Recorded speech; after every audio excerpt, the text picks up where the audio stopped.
The rain came down in sheets, soaking through Sarah's coat, but she barely noticed.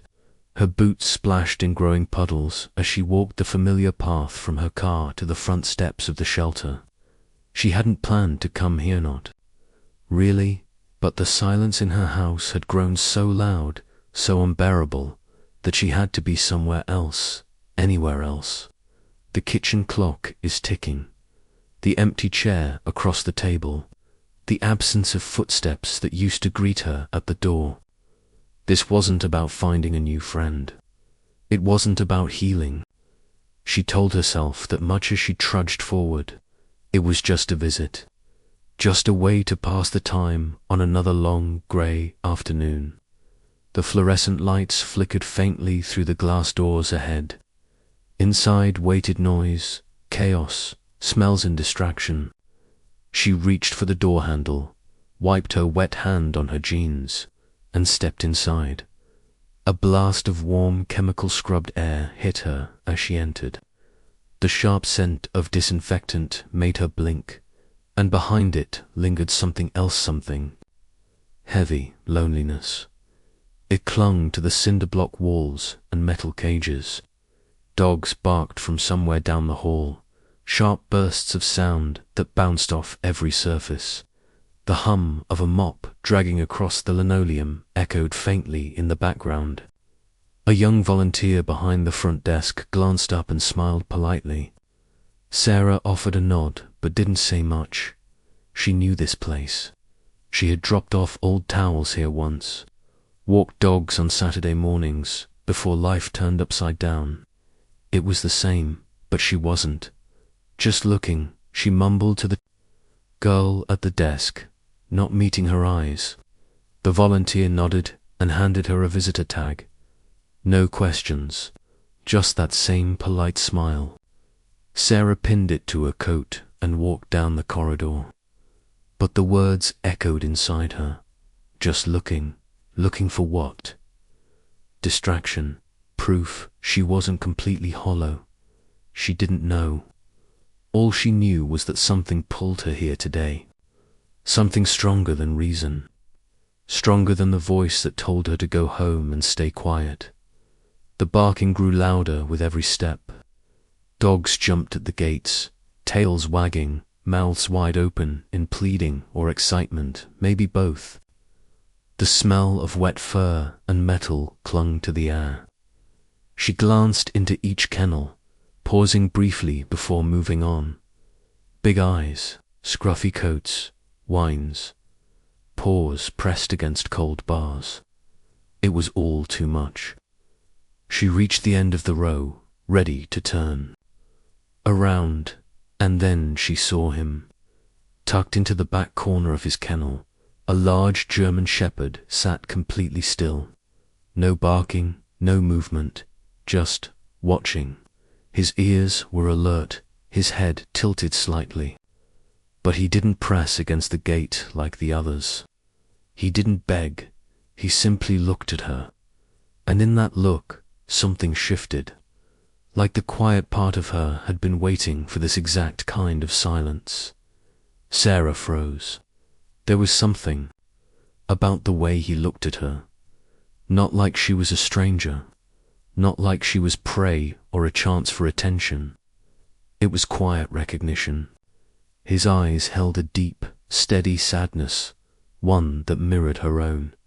And suddenly, she didn't feel like a visitor anymore. She felt like she had been expecting. For a long moment, neither of them moved. The distant barking faded. The storm outside became a whisper. Just the two of them, separated by metal bars, staring, and yet, somehow, less alone. She didn't move. Couldn't her fingers tightened around the strap of her purse as she tried to turn her body, to look away, to pretend. This wasn't happening. But something invisible held her there. She had walked past so many dogs already, heard their cries, felt their desperation, but none had stopped her like this. It wasn't a pity. It wasn't an impulse. It was a sense of being seen, really seen. And she hadn't felt that in a long, long time. A low rumble of thunder rolled across the sky outside. Sarah blinked and realized she had tears in her eyes. She wasn't ready. She hadn't come here to choose. But maybe this wasn't about choice. Maybe this dog, this quiet, waiting soul, had been waiting for someone like her. Not someone perfect, not someone ready, just someone broken in the same places. She stepped closer to the kennel. He didn't move, but in the stillness between them, something undeniable passed through the air. Maybe she hadn't come for him, but maybe, just maybe, he had come for her. The fluorescent lights above buzzed softly, casting pale reflections off the steel kennels lining the hallway. Sarah stood motionless, her arms crossed tightly against her chest, not out of defiance, but to hold herself together. The volunteer, a kind-faced woman with tired eyes and a badge that read Nina, gestured toward the last kennel on the left. "His name is Bear," she said, as if the name alone might explain everything. "Found near the logging trails. No chip, no tags, no one came for him." Sarah took a small step forward, peering into the dim corner where the dog lay curled, more shadow than shape. There was no wag, no whine, not even a lift of the head. Just stillness. "He's not like the others," Nina added, her voice soft, skittish, wary. "Doesn't trust easy." Sarah gave a slow nod, her gaze fixed on the animal that, somehow, already felt familiar. So was she, as Sarah knelt beside. The kennel, the shepherd finally moved. Just his eyes dark and steady, studying her with a depth that made her feel bare. No bark met her, no defensive growl, not even a twitch of his tail, just that stare, not frightened, not hopeful, not even angry.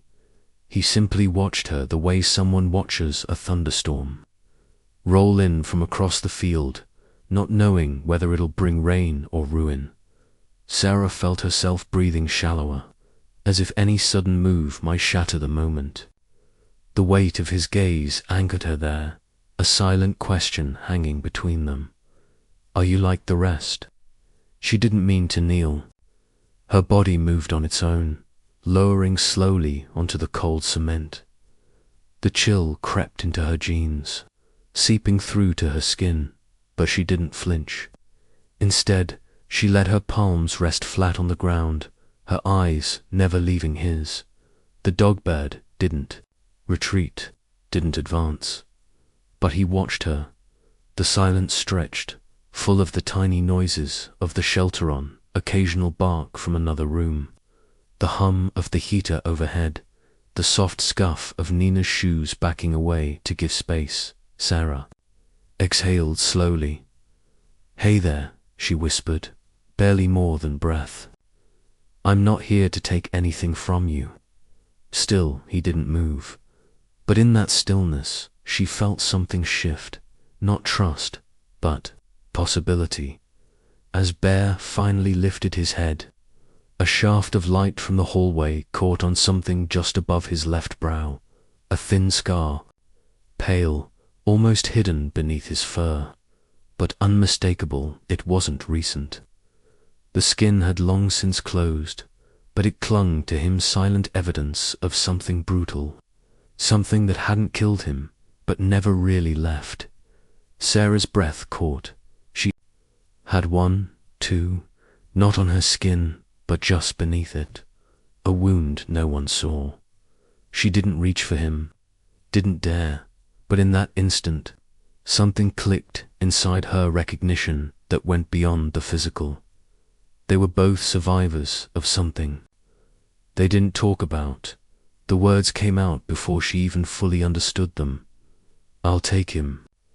Nina's head turned, her expression caught between surprise and relief. Bear didn't flinch. Sarah blinked, as if waiting for her own brain to catch up. Had she meant to say that? Was it impulse, Or was it something deeper, a decision her heart made before logic could argue? She stood slowly, knees stiff, and looked at Bear again. He hadn't moved, but the air between them felt different now. "Are you sure?" Nina asked gently. "No, double quotes, yes," Sarah replied. The sound of the door closing was louder than she expected. Bear hesitated at her side, unsure of the leash, unsure of her, unsure of the rain still falling in thick grey sheets beyond the overhang. Sarah tightened her coat and looked down at him. He looked up, not with trust, not yet, but with a quiet resignation. He'd seen this part before. Leashed, taken, returned. But this time was different. They stepped into the rain together. Not quite a beginning, not yet, but the end of being alone. The old cottage groaned with the wind. As Bear stepped cautiously through the doorway, he didn't explore, didn't sniff like most dogs would. Instead, he paced, slow, deliberate circles around the edge of the room, pausing every few steps to glance back at hers, if checking whether this too might vanish. Sarah sat on the armrest of the couch, watching him move like a ghost unsure of its own haunting. She didn't speak, just let him map the space, her presence soft and non-threatening. It was his house now too, she supposed, even if neither of them felt at home in it yet. Later, as Bear lay curled by the fireplace, still distant, but no longer pacing, Sarah noticed something glinting beneath his matted collar. She moved slowly, gently brushing back the worn leather. Her fingers found cold metal dot, a tag, barely legible, scratched and half-frosted. She tilted it toward the light. A name had been carved once, but now it was nearly unreadable.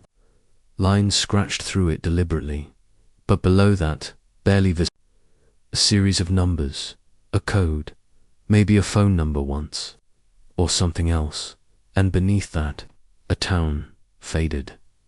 One she didn't recognize. Sarah sat at her small kitchen table, the tag laid out beside an old cup of tea gone cold. She'd copied the number onto a napkin, but 3 digits were missing. Still, it gnawed at her. That town Elridge, it said, faint but unmistakable. She searched it online. Population barely 300. Middle of nowhere.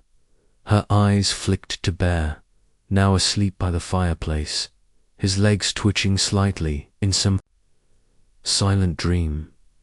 What had he run from? What had he survived? And why had someone tried to erase every trace of who he used to be? The cottage no longer felt like a quiet ending. It felt like the beginning of something buried. And Sarah wasn't sure if she was ready to dig it up. Asterisk, he was always there. Just behind her, never close enough to touch, but never far enough to forget. Sarah first noticed it when she moved through the quiet cottage, brushing dust off forgotten books or reheating coffee for the 3rd time. There he was, Bear watching from the hallway, just a step into the room, eyes tracking her every move.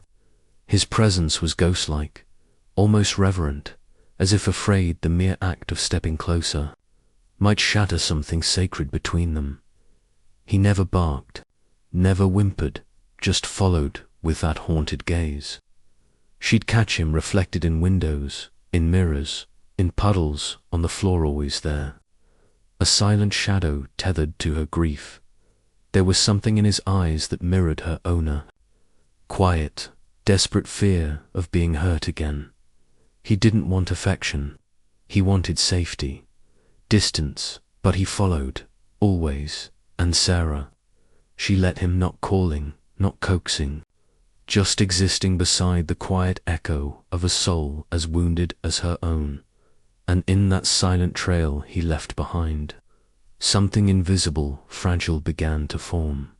She tried. Rubber bones, squeaky squirrels, even a worn-out tennis ball from the back shed. She placed them gently on the floor, halfway between them, like offerings to a wary god.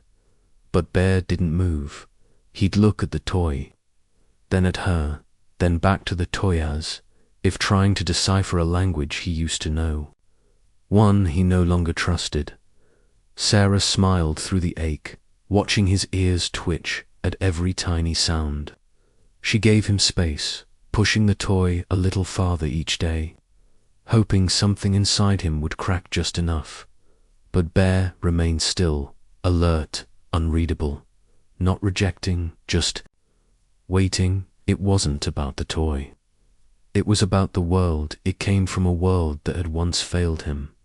And so, he watched, while Sarah sat beside him in silence, respecting the distance between them, but never abandoning it. The old cottage groaned with aged floorboards, whispering under every step. Each time it happened, Bear would freeze. His eyes would sharpen, body tense as a coiled spring, muscles ready to flee at a moment's notice. But he didn't. Even when the wind rattled the windows or the fire cracked too loudly, Bear never took his eyes off Sarah. He didn't trust the house, or the sounds, or the ghosts that may have once lived in places like it. But something about her, the way she moved gently, spoke softly, never reached too quickly, kept him anchored. He flinched, but he stayed, not out of comfort, out of choice. And Sarah began to understand that staying, even frozen, was the first miracle of trust. Grief had hollowed Sarah out. There were days she went hours without speaking a word, moving through her routines like a ghost among dust. But Bear watched her ears lifting when she sighed, head tilting. When she rustled through the drawer of old photographs, he seemed to hear what she never said. Sometimes she'd whisper into her tea mug, not to him, but not to him either. And Bear would lift his head slightly, a flicker of awareness in his tired eyes. She didn't need to be heard. She just needed not to be alone in her silence. And Bear, he gave her that. The nightmare hit hard. Sarah jolted upright, tangled in blankets, chest heaving. The cottage was still. Too still. She wiped the sweat from her brow, eyes struggling to adjust to the shadows. And then she saw them to amber orbs, glowing faintly near the foot of the bed. Bear. He was sitting, rigid, but not afraid, watching not from the doorway, not from the hallway, closer than ever. Their eyes locked, and something passed between them, silent, raw, unspoken. She didn't call him over, he didn't move, but for the first time, she didn't feel like she had to go back to sleep. Alone, minutes passed. She lay back down, and he stayed right there like a sentinel guarding her pain. That night, she didn't dream again, and when dawn broke, his eyes were the first thing she saw. Still watching, still staying. It started during their morning walks, boots crunching over frost-kissed leaves. Sarah talked not with purpose, not for answers, just to speak, to let the air carry words that had once rotted inside her. She told him about the garden her mother loved, about the way winter made her feel empty, about the memory she couldn't let go, of the one that always showed up in her dreams. And Bear listened, never interrupting, never judging.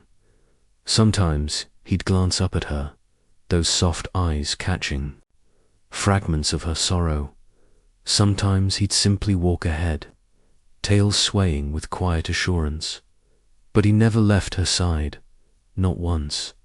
And in that unwavering presence, Sarah found the courage to say things she'd never dared admit even to herself. At first he curled near the door, then, a few nights later, by the coffee table, and then just a few feet from the couch where Sarah dozed with a book resting on her chest.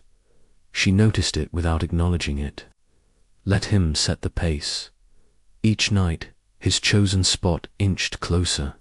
Never sudden, never bold, but undeniable. By the end of the week, she could hear his breathing as she drifted to sleep, a soft rhythm beside her grief. She didn't dare reach out, didn't need to, because in that small shift of proximity, Bear had said the loudest thing yet. "I'm not afraid anymore." It was the scent of fur that woke her. Not sharp, not unpleasant, just warm. Sarah blinked, disoriented by the early light filtering through faded curtains. She sat up slowly, and there he was, Bear curled tight, peaceful at the foot of her bed. Like he'd always belonged there. A lump rose in her throat. She didn't move, afraid even the rustle of sheets might chase him away, but he stayed asleep. Paws twitching gently in some quiet dream. She lowered herself back down, watching him.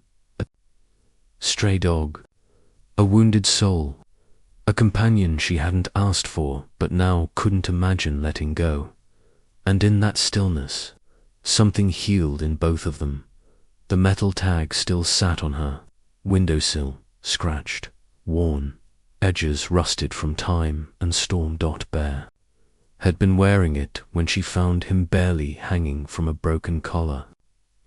At first, she didn't give it much thought, but now she found herself staring at it often. There was a name there once, maybe a past, a story Bear couldn't tell her.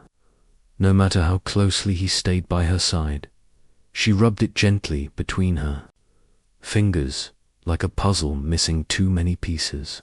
And one morning, beneath a layer of grime, she saw something, a partial town name. The curiosity it sparked wasn't just about Bear. It was about the part of herself that had finally woken up enough to care.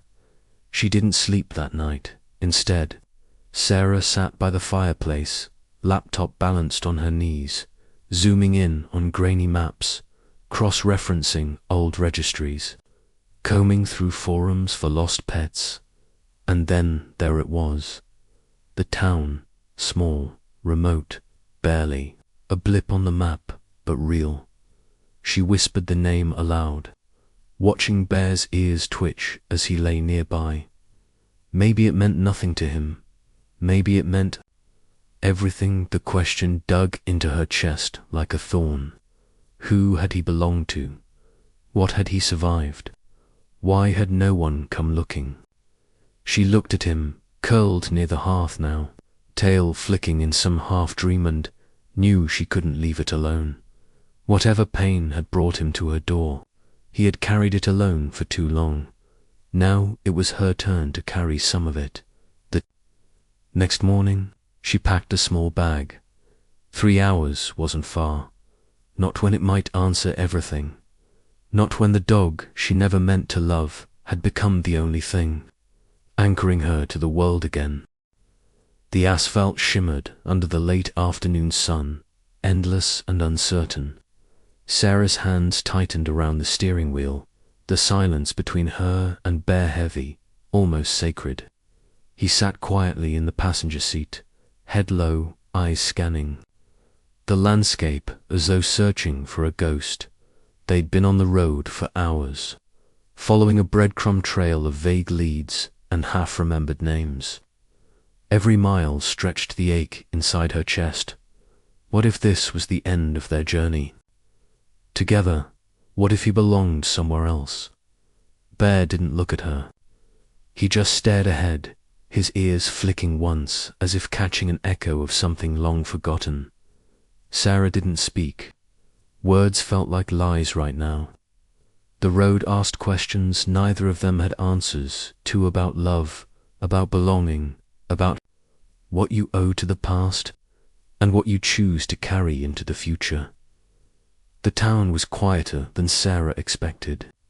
One main road, a rusted diner, and a general store that hadn't changed its window display in years. But still, she hoped. She stepped out of the car with a knot in her stomach and Bear at her side. His steps slow, cautious, as if the town carried a weight he hadn't yet named. Inside the diner, no one spoke much. A few glances, a few polite nods.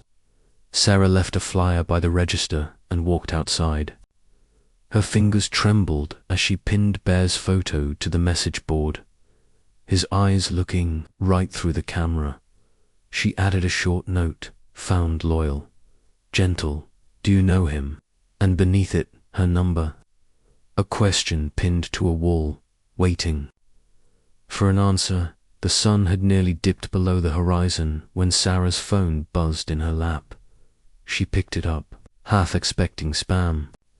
But the message glowed on the screen, plain and quiet. I think that's Ranger. He used to belong to my son. The air left her lungs. Her heart stuttered. She stared at the message as if it might vanish. Bear lay curled in the back seat, his breathing even, unaware that his past had just knocked on the door. Sarah read it again. My son passed away a few years ago. Ranger disappeared after the funeral. I never knew where he went. Your dog. He looks just like him. She reached for Bear instinctively, her hand settling softly on his back. He didn't stir, but she felt the rhythm of his breath shift like something in him had felt it too. The phone rang 3 times before a voice answered gravelly, quiet, worn down by time. Hello, hi. I got your message about Ranger, she said, her own voice shaking. There was a long pause. Then, he was my boy's dog. They were inseparable, deployed together, came back together, but only one of them made it out alive. Sarah said nothing. She just listened. He ran off right after the funeral. Wouldn't eat, wouldn't let anyone near him. Then one day gone, like he couldn't bear the grief. She glanced at Bear Hess. Steady presence beside her. His silence, his sorrow.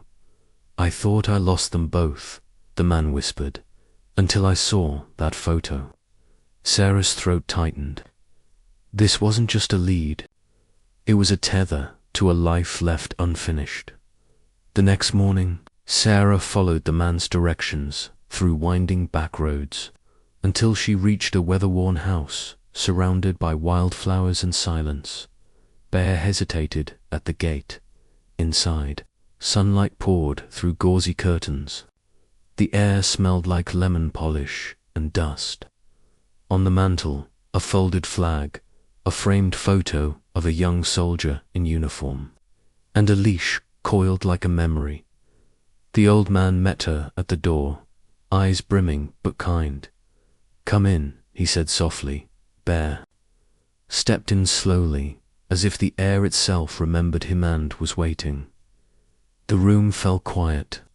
Bear stood frozen, just past the threshold. His eyes darted from corner to corner, his body a statue of tension. The old man didn't rush.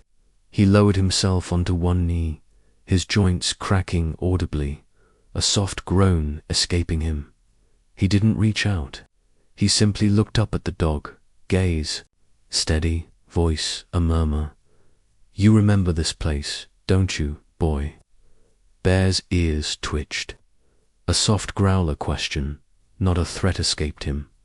He didn't move closer, but he didn't leave either.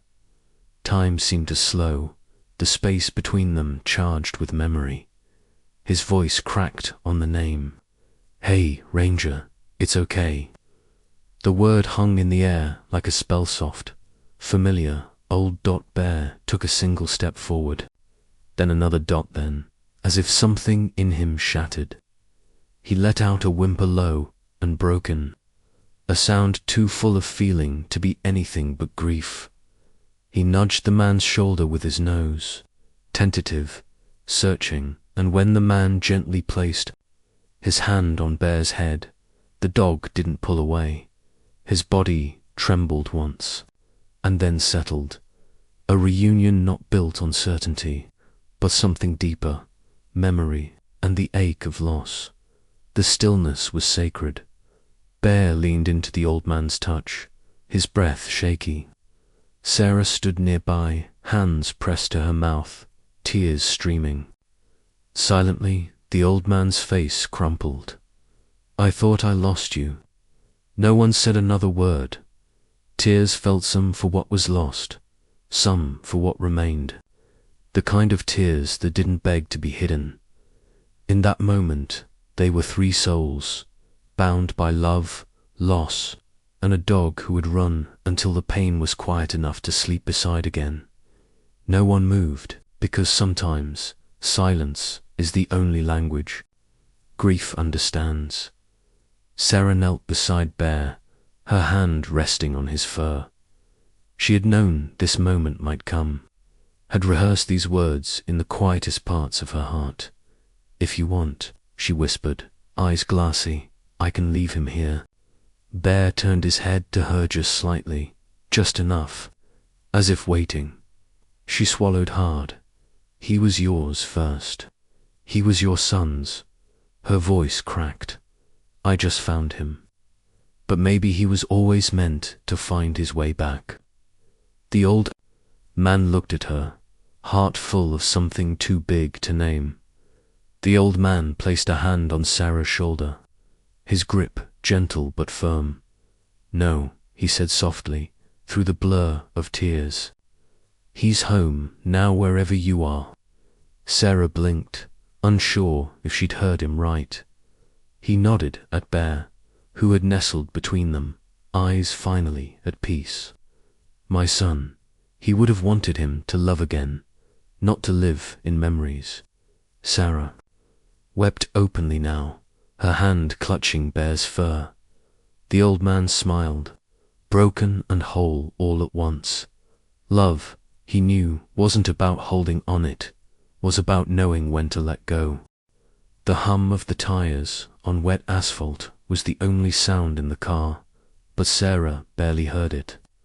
Her fingers flexed on the steering wheel as she glanced to her right. Bear was curled up in the passenger seat, his broad frame nearly filling the space. He didn't sleep, but neither did he watch the road. His head rested between his paws, ears twitching occasionally, eyes distant but calm. The road itself hadn't changed. Same winding turns, same sun-faded mile markers. But for Sarah, everything was different. The way the rain misted across the windshield felt gentler. The trees seemed to lean in with familiarity instead of menace. Because Bear was here now. He had been through his own storm, and he had walked beside her in hers. She wasn't alone anymore, not in her grief, not in her healing. She slowed at a red light and turned toward him without thinking. Bear raised his head slowly, his amber eyes meeting hers. There was no wag, no dramatic gesture, just a look, a long, still moment where the air felt thick with shared understanding. He saw her, truly saw her, not just as the one who gave him food or shelter, but as someone carrying a weight he understood. Sarah blinked hard and looked away, but a tremble passed through her lips, part pain, part awe. That gaze said more than words could. They were survivors, not healed, but healing, together. The next morning, sunlight painted soft stripes across the floorboards. Sarah shuffled into the kitchen, still wearing the oversized sweatshirt from yesterday, her eyes half shut. Then came the soft thump of a tail against the hardwood. Once, twice, faster now. Bear stood near the back door, alert but calm, tail wagging. Just enough to say, I'm here. She smiled, an involuntary, honest thing, and reached for the coffee pot. The steam curled upward, dancing in the morning light. And for the first time in what felt like years, the silence in the house felt peaceful, not hollow. A week later, they were in the yard. The grass was still patchy from the cold.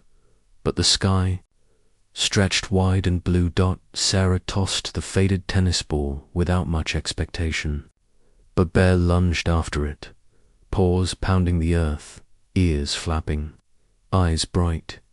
He ran like he had remembered something, some lost piece of joy buried deep inside, when he brought the ball back. Panting, he nudged it against her ankle and looked up with a glint of something new. Hope. It happened on a rainy afternoon. Bear lay snoring softly by the fireplace, his warmth filling the room like a second heartbeat. Sarah was looking for a receipt, digging through drawers when her fingers touched something familiar, slender, wooden, worn. Her paintbrush. She froze, memories washing over her in waves. Sketchbooks, easels, days when her world was color and creation. She pulled it out slowly, almost reverently, then turned toward Bear, who blinked at her with sleepy curiosity. Maybe it was time. She set up the old easel by the window where the light was softest. Her hands hesitated at first, stiff with disuse and fear. But once the brush touched canvas, the movement came back tentative. Then fluid. Bear became her muse. She painted him by the lake, ears alert, posture proud. She painted the sky the way it looked the night he found her raw and endless. Most of all, she painted his eyes, deep, wounded, kind. The canvas filled not just with color, but with something closer to peace. Dusk arrived with a chill, and the fireplace cracked softly as it ate away the logs. Sarah sat in her armchair, a cup of tea cooling in her hands. Bear lay beside her, his head resting against her sake foot. He didn't stir, but he didn't need to. They didn't talk. They didn't move much.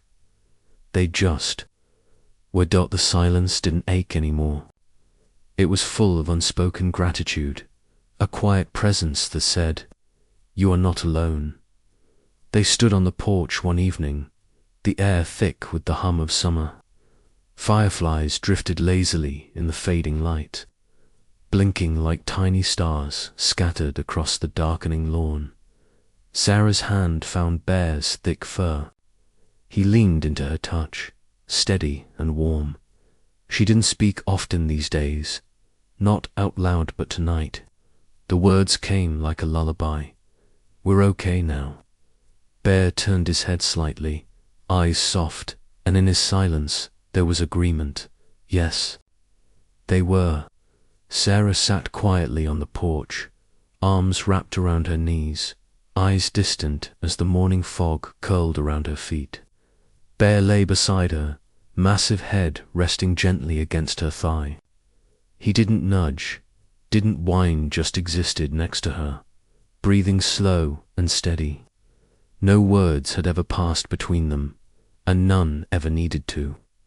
When the silence in her house had become too loud to bear, it was Bear's silence that softened.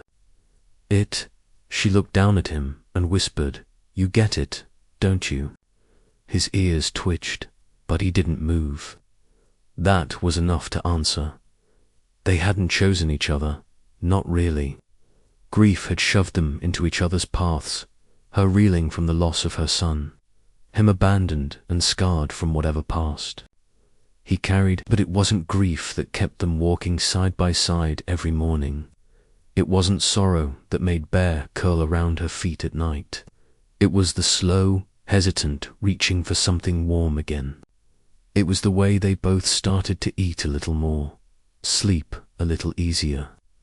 Love, quiet and steady, had taken root where pain had once lived. Sarah hadn't wanted another soul in her life. She wasn't looking to heal, to move on, or even to survive some days. But Bear had come anyway, padding into her world with those tired eyes and gentle patience. She hadn't opened the door hoping for a friend. She just wanted the wind to stop howling. But instead, in that storm, healing found her in the shape of a big, silent dog who asked for nothing but space beside her. For so long, Sarah had felt hollow, like she was living in a house where every room echoed with memories too loud to bear. But Bear didn't fill the silence, he changed it. His loyalty didn't erase her pain, but it reminded her she was still capable of care, of connection. In his steady gaze, she saw the woman she used to be, and slowly, she began to find her way back to her. Not all love shouts, not all healing is fireworks. Sometimes, it's just sitting in the same room, letting your breathing fall into rhythm with someone else's. Sometimes, it's quiet walks and softer nights. Bear never tried to fix her. He just stayed. And in that stillness where two broken beings simply existed together, Sarah learned that love doesn't always look like saving someone. Sometimes it's just being there when they decide to save themselves.